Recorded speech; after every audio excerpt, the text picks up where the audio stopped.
People think mastering needs to be a long and drawn out process, but it can be done quickly and with great results. These chains will get your track to about 80% of what a pro master will sound like, so they're great for demoing masters, quickly sharing songs, or as a great starting point for your chains. So let's get into making a couple of chains, first for hip hop, then rock, and lastly pop. But real quick, we have a new membership. When you sign up, you automatically get 10 mastering credits. Each month, you'll receive an additional 5 mastering credits, access to educational courses, and a lot more. More on that at the end of the video.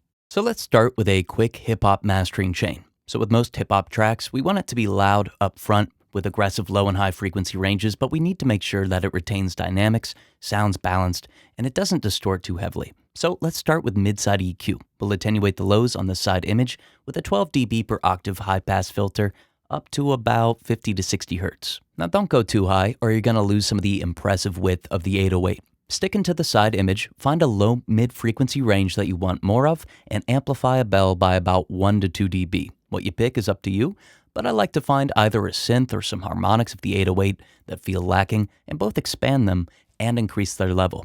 We'll boost a very small amount of the side image below 2 kHz to help the vocal blend in by increasing its temporal effects like reverb and delay, and then increase the highs with a high shelf by about 1 to 2 dB.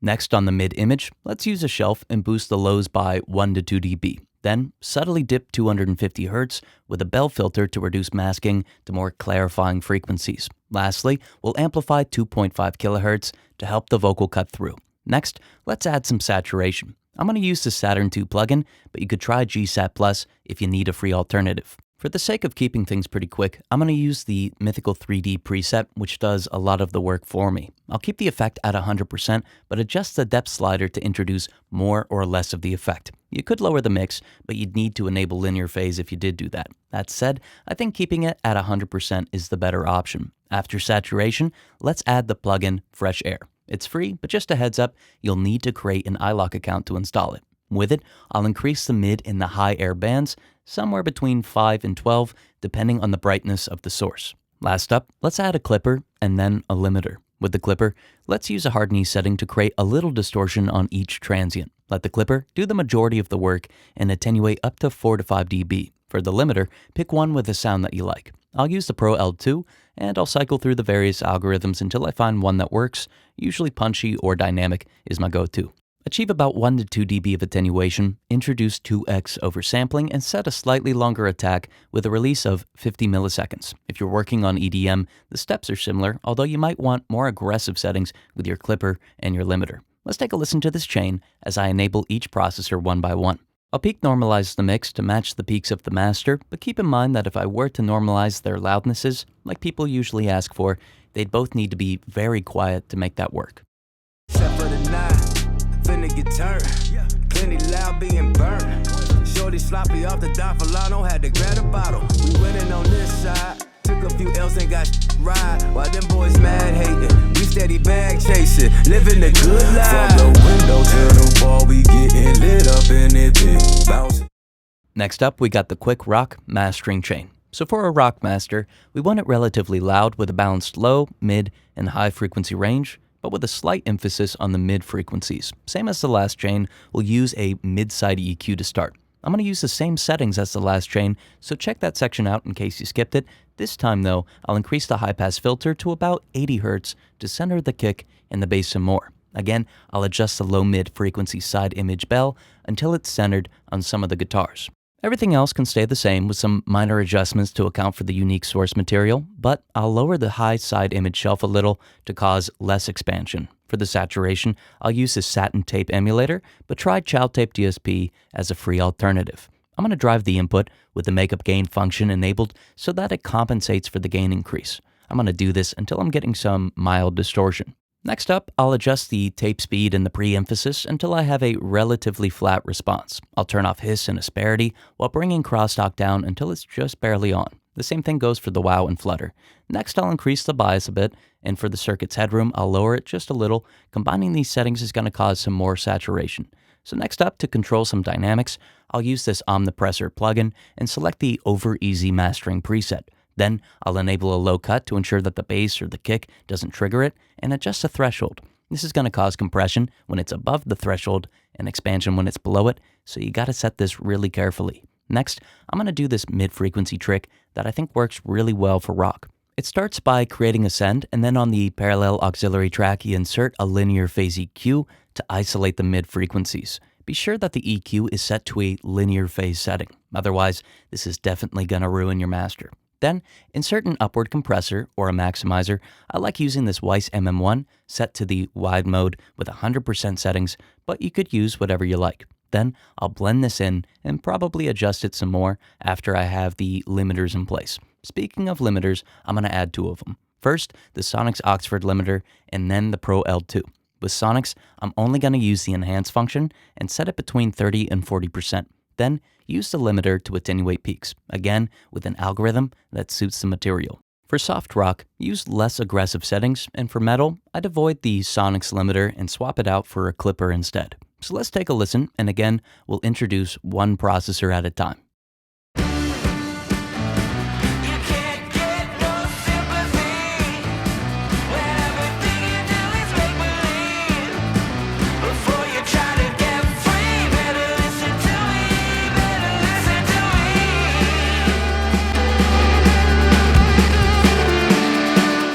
Last up, let's make our pop mastering chain. Again, we'll start with the same mid-side EQ, but this time, move the side image high-pass filter up to about 90 to 100 Hz. I'm going to keep everything else relatively the same with some minor adjustments, but increase the side image shelf to about 2 to 3 dB. To introduce some saturation, I'll use the Inflator plugin, which is a wave shaper that increases low-level detail while adding harmonics. I'm going to set the effect to 100%, but then decrease the input to cause less of the overall effect. I'll monitor the sound until the original signal and the process signal have roughly the same loudness. If I want it warmer, I could increase the curve. If I want it more mid-focused, I'd lower the curve. Now usually, 0 is a great combination of the 2 sounds. For the third insert, I'll use Fresh Air. I'll increase both bands moderately, but with lower settings than those that I used in the hip-hop track, unless this pop track leans more toward hip-hop than other genres. Last up, I'll introduce a clipper and then a limiter. Now you might have noticed that the hip-hop and the pop chains are pretty similar. This is due to pop music adopting more and more hip-hop elements over the years. That said, for pop, we could use a slightly softer knee on the clipper and slightly delink our limiting settings to cause more stereo variation. Additionally, the algorithm that we use might vary, with a more modern sounding one working well for a lot of pop tracks. So let's take a listen and notice that although the chain is similar to the hip hop chain, the small changes we made result in a unique sound.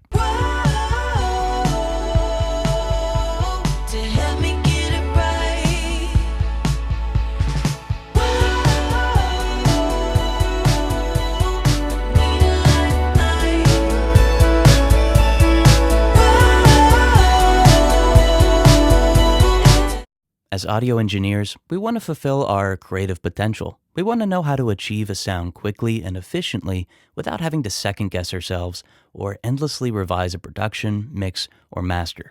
Having mastered thousands of tracks over the past 20-plus years, we know how important it is to put your best foot forward as an engineer or an artist, but what's even more important is having the resources and the knowledge to create your best work. Now that's why we created the Sage Audio Membership. A collective space where you could have your tracks mastered, engage with a thriving community, and learn the skills you need to take your project from start to finish and be happy with the final result. Now, a membership like this is nothing without a strong community. That's why we're giving 10 free masters to every new member. Our goal is to have as many engineers as possible, sharing their ideas, providing feedback on each other's mixes and masters, and helping to build a place where anyone can learn. To give our members a great foundation for successful projects, we created a 4-hour-long mastering course, starting with fundamentals and ending with mastering chains for specific genres. So far, we've seen and heard great results, with both new engineers and seasoned ones noticing a huge improvement in their mastering. Now, a mixing course will be released next, with more in-depth courses to follow. Now, in the past, you probably shared your mixes and your masters with some friends and fellow musicians, while piecing together often conflicting info from across the internet to try and improve your productions. But with this membership, you have the option to receive feedback on your mixes and your masters from multiple engineers, including Sage Audio engineers. At the same time, you could learn from a coherent, logical, and to-the-point source, giving you the tools that you need to take your productions to a new level. Meanwhile, You could have us master your tracks with your 10 included free masters, as well as 5 additional mastering credits that you'll receive each month. Furthermore, you'll have access to mixed tracks for mastering practice, raw sessions for mixing practice, start-to-finish mixing and mastering chain templates, and plugin presets designed by us.